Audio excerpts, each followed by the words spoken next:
Okay, today's going to be a very quick video, hopefully. All right, we're going to be finding the missing angles in a right triangle. Missing angles in right triangles. And we're going to do that using our trig functions here. SOHCAHTOA, some old horse came a-hopping through our alley. I know. You don't like that, but that's the way I remember it. I put another thing up there for you to listen to, so hopefully you did that. Any way that you can remember them, that's what you need to do. All right, the other day, remember, we had like a 50-degree angle right here, and we might have said that one was 10 right there. And we said, okay, we know the angle. We know theta is 50, and we know the hypotenuse. Hypotenuse equals 10. So suppose we want to know this guy right here. We need to know that we are looking for the adjacent. So what are we going to use? Adjacent, hypotenuse, and theta. We're going to use the cosine. So we'd say cosine of 50 degrees equals adjacent, don't know, over hypotenuse, which was 10.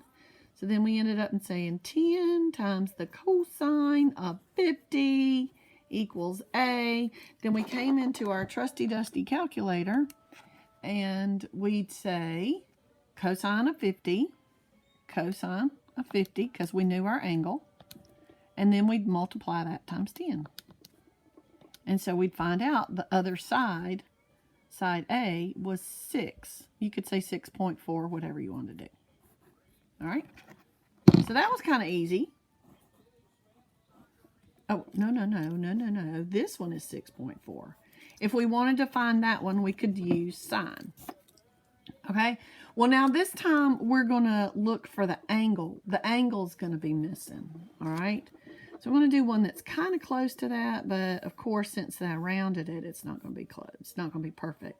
So we're going to look for the angle here. We're going to say, don't know theta. Remember, theta is just something for the angle. But we know that the hypotenuse is 10. Let's say that we know this one is 7. Close enough. So this one is going to be our adjacent. So our adjacent equals 7, and our hypotenuse equals 10. Okay? All right, so since we know the hypotenuse and the adjacent, we know, hypotenuse and adjacent, we know we're going to be using the cosine. Just like we did here, we knew angle and hypotenuse, and we were looking for the adjacent, so we got this. This time, we're going to say cosine of theta, because we don't know what theta is, but we know the adjacent is 7, and the hypotenuse is 10. Okay, so we're kind of doing the opposite. A minute ago, we said cosine of the angle. But this time we don't know the angle, so we're going to use the opposite, which is the inverse cosine. Inverse second cosine. And we're going to say 7 divided by 10. And it's going to give us a 45.5 degree. So that means theta equals 45.5, we'll say 45.6 degree. Not terrible. So this time we're just using second and then whatever trig function we need to find. All right, so let's try this one. All right, this time I'm going to use this angle right here just because I can. We'll say 10 again. We'll say this guy is going to be a 4.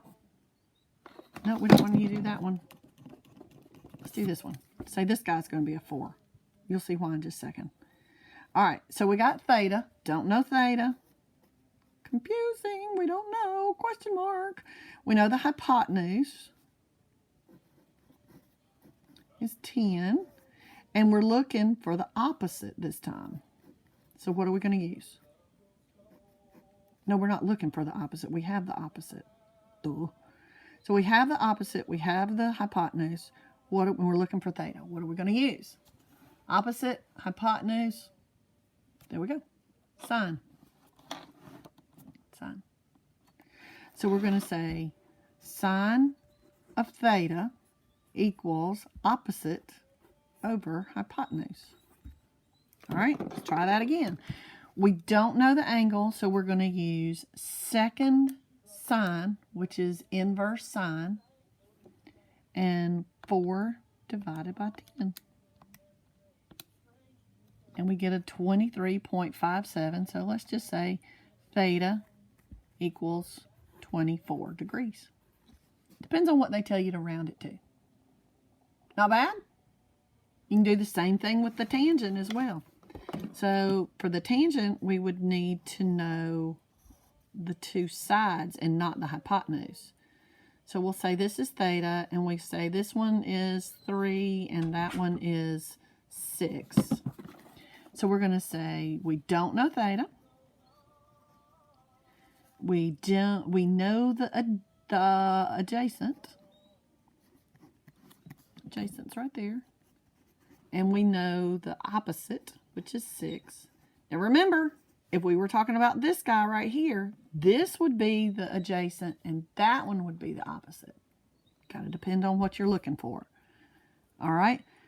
So we know adjacent and opposite, so that's going to be tangent.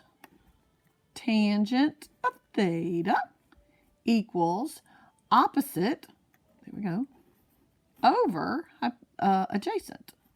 So which is really, it's really 2. So we could say tangent of theta equals 2. But just for the sake of doing it like we always do, we'll do this. So again, we don't know theta. We're looking for the angle. Second tangent, 6 divided by 3. And we get a 63-degree angle. Hey, that's kind of cool, isn't it? 63.4. If we had done second tangent of 2, still should get the same thing. And we did. That's it. That's it. 7 minutes, 12 seconds for doing all 3. You probably could have stopped after I'd done the tangent. Or, I mean, the sine or the cosine. All right. Have a good day.